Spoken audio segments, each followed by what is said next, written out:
Here we are at track number 1, and this is blues, a 12-bar blues in the key of F sharp, and it has a sort of Bo Diddley type feel. And for those of you who don't know what that is, it's that kind of...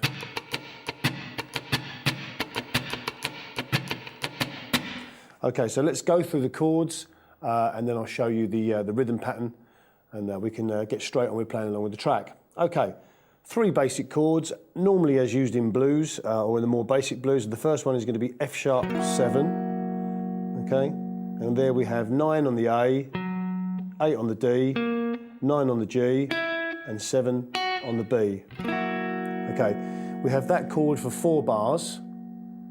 Then we move to a B7 chord, and that's going to be this shape. You know, the regular bar shape. You probably know these, but I'll go through them and then I might refer to them later on in the DVD. So we have 7 on the low E, 9 on the A there. Then this finger's already barring across, so you'll be catching this 7 on the D. The third finger will be playing this 8 on the G. And then the first finger, as I said before, will be barring across and playing the 7B and 7 high E. Okay, so we play that for 2 bars. Then we move back to the F sharp 7 chord again for 2 bars.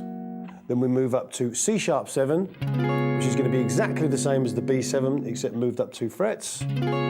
Okay, that's going to be for 1 bar. Then we're going to move down to the B7 for a bar. Then we're going to move to the F sharp 7 for 2 bars. And we're not going to go back to the classic 5 chord, which would normally be the C sharp in this case. We're not going to go back to that. We're going to stick on this F sharp. And you'll hear that. That will become apparent when I play to the backing track. So let me play along through once and you'll hear the rhythm.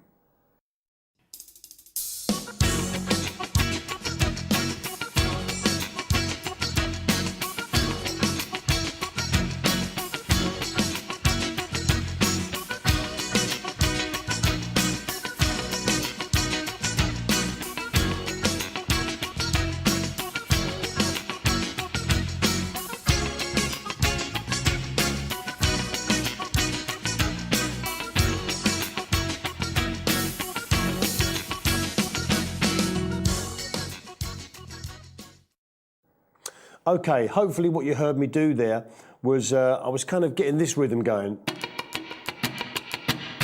Jack, jack, jack, jack, jack. Now, this hand is going all the time. And then what happens is the left hand will press on the chord every time I want that sort of rhythm to come out. So in other words, if I was, just wanted the first beat of each bar to come out, I would just go.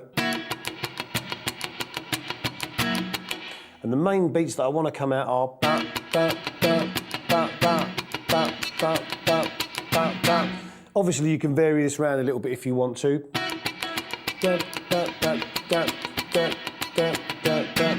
Okay, but the basic idea is just have your fingers above the strings, so you've got this muted effect. I've also got my thumb muting this E and the back end of my first finger muting the top string. So it's all hands on deck, basically. And then what I do is every time I want the chord to come out, now I can't stress enough, a lot of people that you do this kind of funky stuff, they make the sort of bits that you want to be heard too big. And what I mean by that, instead of making them nice and short, staccato and choppy, like they're kind of, that's more your kind of pub funk. As I call it, which you don't want. You want it nice and...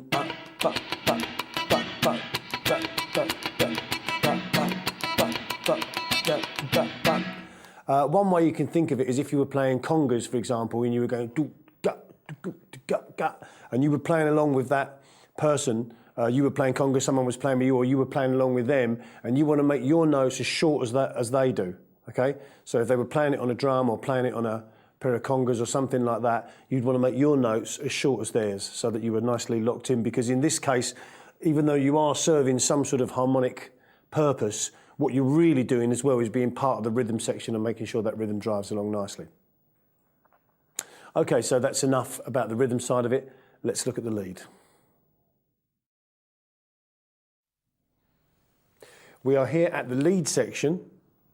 Now, what I'm going to try and do in this section is show you a way to break out of just playing one scale over everything. Okay. Now, in a situation like this, one of the simple ways of approaching a blues of this nature would be to take the F sharp minor pentatonic scale and then play it throughout. And to be honest, that would sound perfectly okay. But I'm just going to try and take you one step further, on from that, just to give you a little bit more colour that you can use in your playing. So let's just look at the scale. I'm sure you all know it, but for those of you who don't, I'll just go through this once. F sharp minor pentatonic, it sounds like this.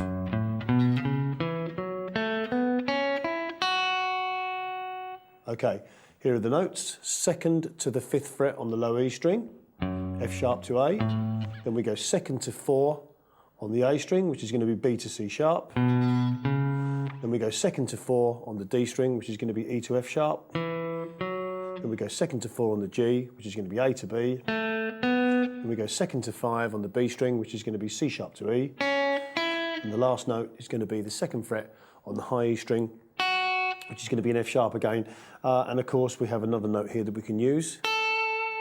Okay, that's not our pivotal note because it's an F sharp minor scale, but you can use it, and it's an A on the 5th fret high E string. Now, what I'm going to add here, and I'm going to tell you when you can add it and when you can take it away, is going to be this major third to get this major sound. Now, one of the ways that you can look at blues, especially a blues like this, a major blues, is that you're going from a major tonality to a minor tonality. So when you first start off with this F sharp chord, now I'm using the same chord as I used in the rhythm section. I'm just doing it down here. You have this major sound. Now, we all know that we can use the minor against it. We can use this major tonality here. Now, when we go from this F sharp 7 chord to the B7 chord, we notice that this major third drops down and it becomes what would be a minor third if we were playing F sharp. Now, we know we're playing B7, but basically, to my ears, it's kind of like a major sound going to a more minor sound. And you can definitely hear that movement. When we go up to the C sharp 7, we can use this minor tonality. Go down to the B7, minor tonality. Then when we go back to the F sharp, we can use this major tonality. Now, that might sound like a load of mumbo jumbo, so let me just break it down in a very, very, very simple terms. Okay, what I want you to do is you don't have to stick rigidly to using this major third every time the F sharp comes along, but it's worth experimenting with it and using it over the F sharp 7 chord. So, we've got 4 bars of F sharp 7 at the start of the tune. And this is where I want you to start trying to use this.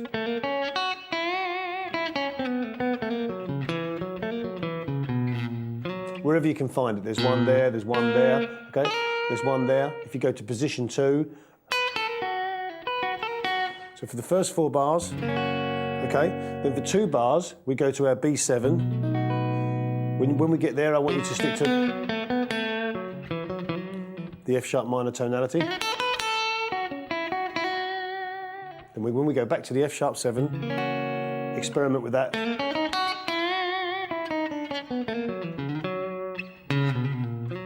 That major tonality. When we go to the C sharp minor, to the B, minor again. Then we go back to the F sharp 7, major. Remember, it doesn't go to the 5 chord. Okay? So basically, you follow the chords on the F sharp. Every time it comes around, use that major tonality, okay? And when we have the other chords, use the minor.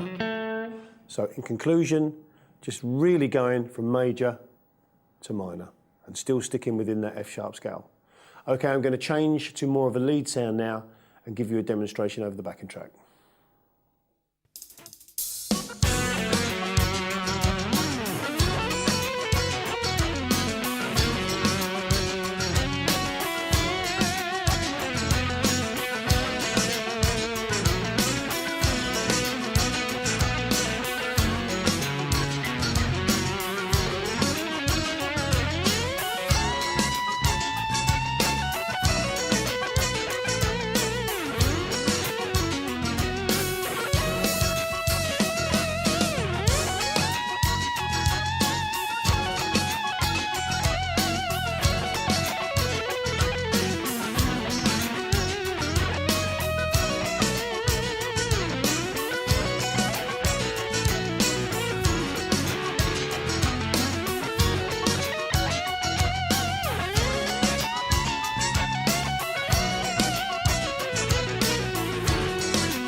Okay, hopefully what you saw me do there, I played the scale down in its first position. I used the octave, up starting on the 14th fret. And now, what I did was I didn't use that major third every single time on the F sharp, but I used it quite a few times. So I mixed between the two, okay? But I definitely didn't use it over the other chords. So that's the thing to do, is use all your general blues licks, but when the F sharp's there, and when the other chord comes up, the B7, switch to that minor, and you'll definitely hear a nice little change in the playing. And the person listening will know that you're thinking, and it sounds like you know what you're doing. And hopefully you do know what you're doing.